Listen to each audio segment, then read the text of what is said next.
Good afternoon everyone. Good afternoon everyone.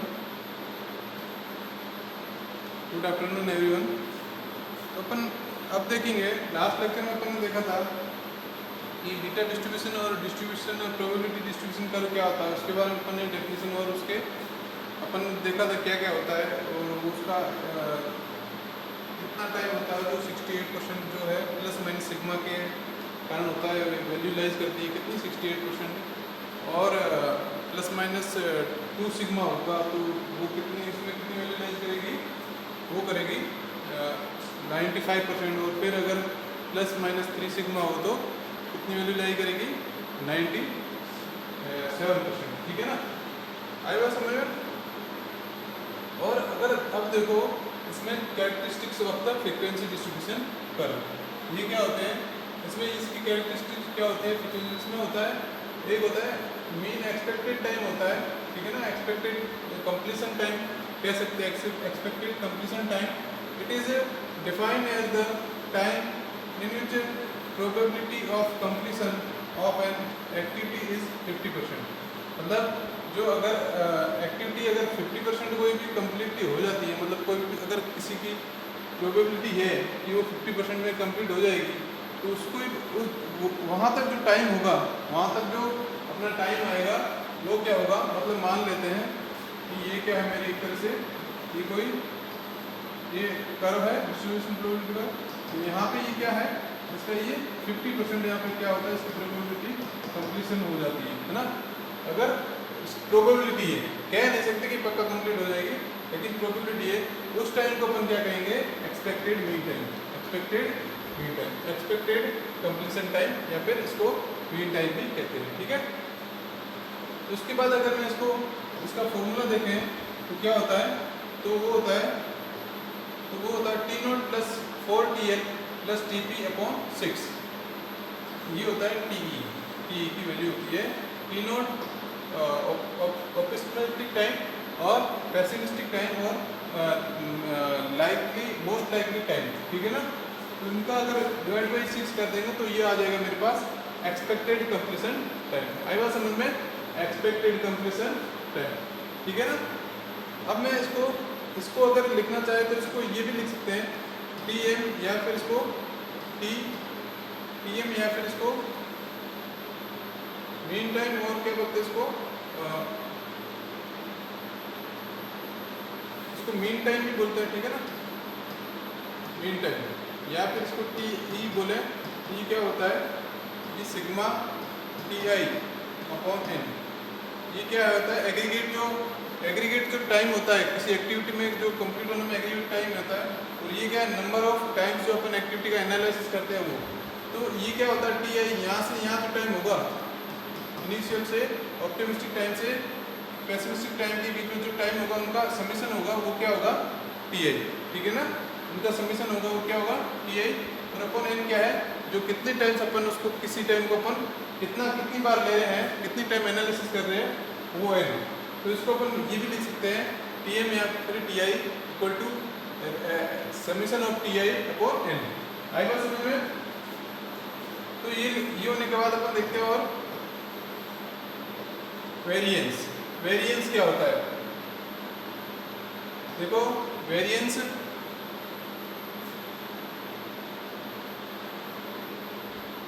देखो variance में क्या होता है कि अपन इसको लिखते हैं सिग्मा स्क्वायर से डिनोट करते हैं, सिग्मा स्क्वायर से डिनोट करते हैं। एक अपना आता है एक क्या आता है डेविएशन आता है अपना, क्या आता है डेविएशन देखो वो क्या होता है,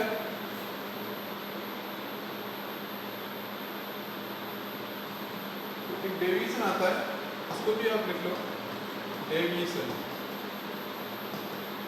क्या होता है, डेविएशन होता है difference of TI minus TM या फिर TE। ठीक है ना, तो मतलब जो ये क्या होता है ये एग्रीगेट टाइम होता है ऑप्टिमिस्टिक टाइम से लेके पेसिमिस्टिक टाइम तक की जो भी एग्रीगेट टाइम होगा उसको लिखते हैं TI, और TM या फिर TE इसको माइनस करेंगे मीन टाइम या फिर एक्सपेक्टेड टाइम को माइनस करेंगे तो वो अपना आ जाएगा डेविएशन। ठीक है ना, वो अपना क्या आ जाएगा डेविएशन।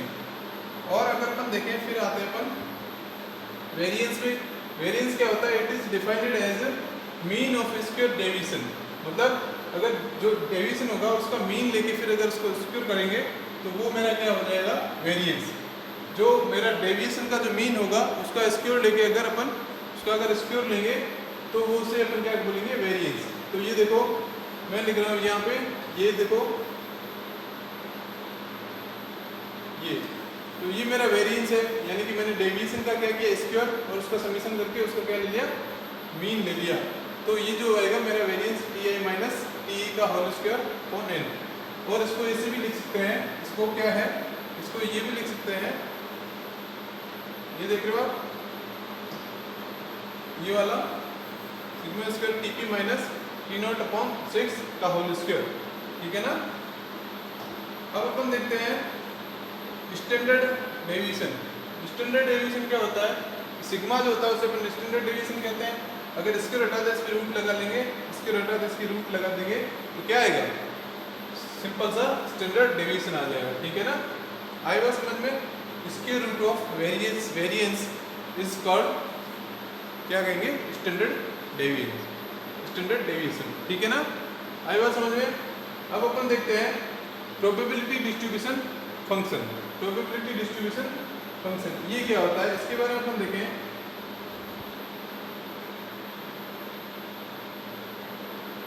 प्रोबेबिलिटी डिस्ट्रीब्यूशन फंक्शन होता है कि इसमें कोई भी अपन क्या करते हैं, कोई प्रोबेबिलिटी डिस्ट्रीब्यूशन कर्व ले लेते हैं, ठीक है ना।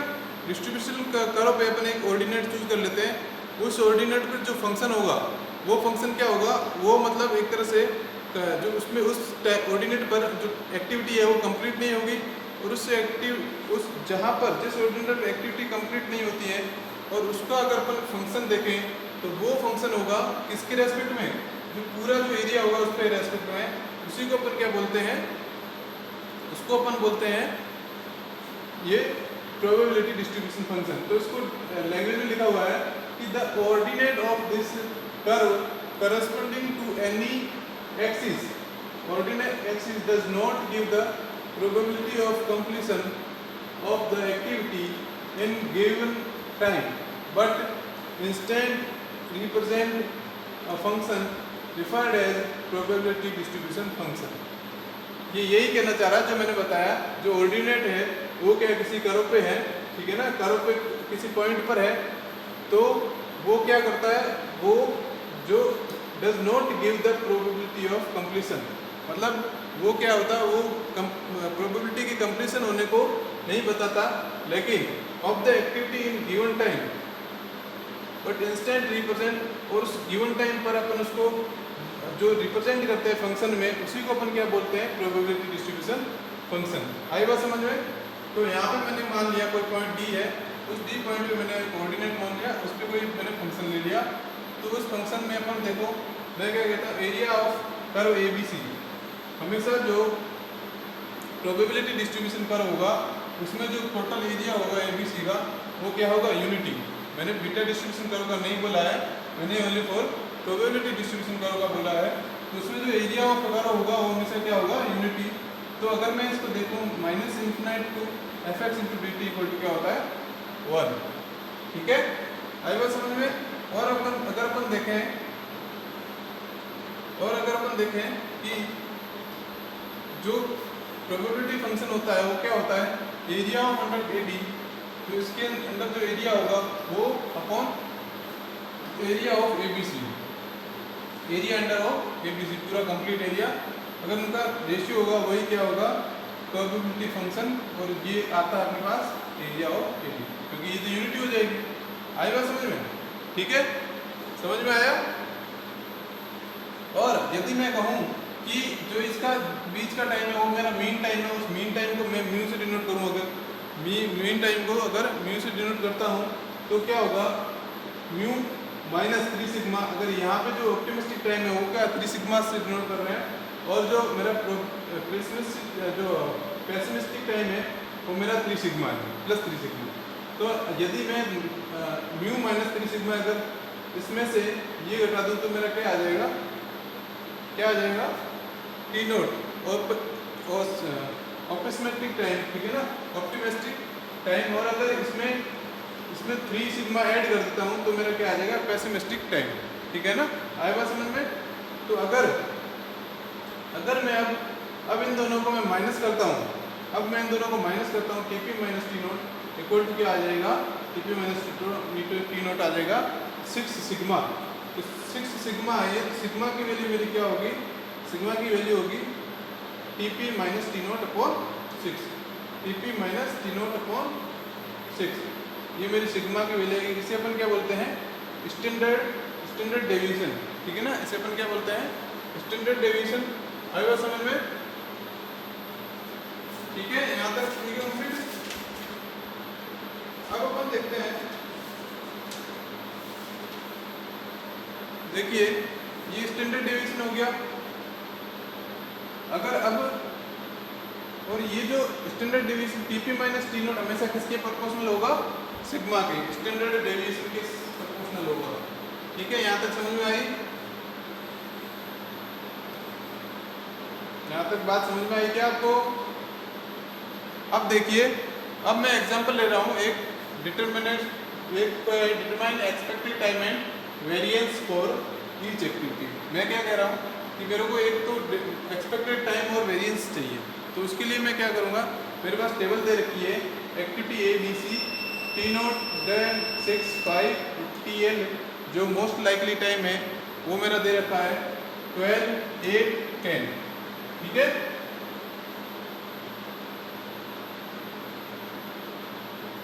आई बात समझ में, 12, 8, 10 क्या है मोस्ट लाइकली टाइम, और उसके बाद मैं वो देखता हूँ कि मेरा पेसिमिस्टिक टाइम क्या है, वो है 14, 12, 12, ठीक है, यहाँ तक क्लियर है।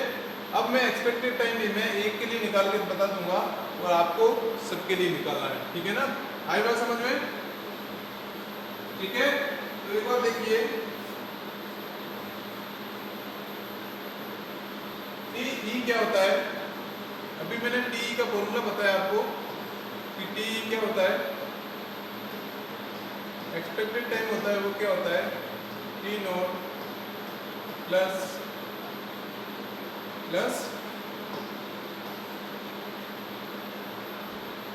4TL प्लस TP अपॉन 6, ये होता है।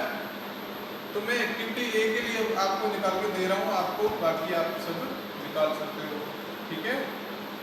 इसमें क्या होगा, टी नोट क्या होगा, मेरा है T naught 10 plus 4 into TL, TL मेरा क्या है 12, TL मेरा जो है वो क्या है 12 प्लस TP क्या है मेरा 14 अपॉन मैंने क्या कर दिया 6।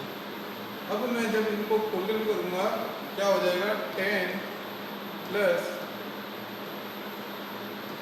48 14 अपॉन 6। अब देखो इनको एडिशन करो, क्या हो जाएगा, ये हो जाएगा, ठीक है, 2 और 2 6, 6 और 1 7, ये आ जाएगा 6। और जब मैं डिवाइड करूंगा तो क्या आ जाएगा आंसर इसका 1 आ जाएगा, और क्या आ जाएगा 2, यानी कि 12 मेरा क्या आ जाएगा एक्सपेक्टेड टाइम। आई बात समझ में, तो इसका एक्सपेक्टेड टाइम कितना आ जाएगा 12, ठीक है, आई बात समझ में बच्चों। अब वेरिएंस देखें, तो वेरिएंस क्या आएगा, वेरिएंस देखो,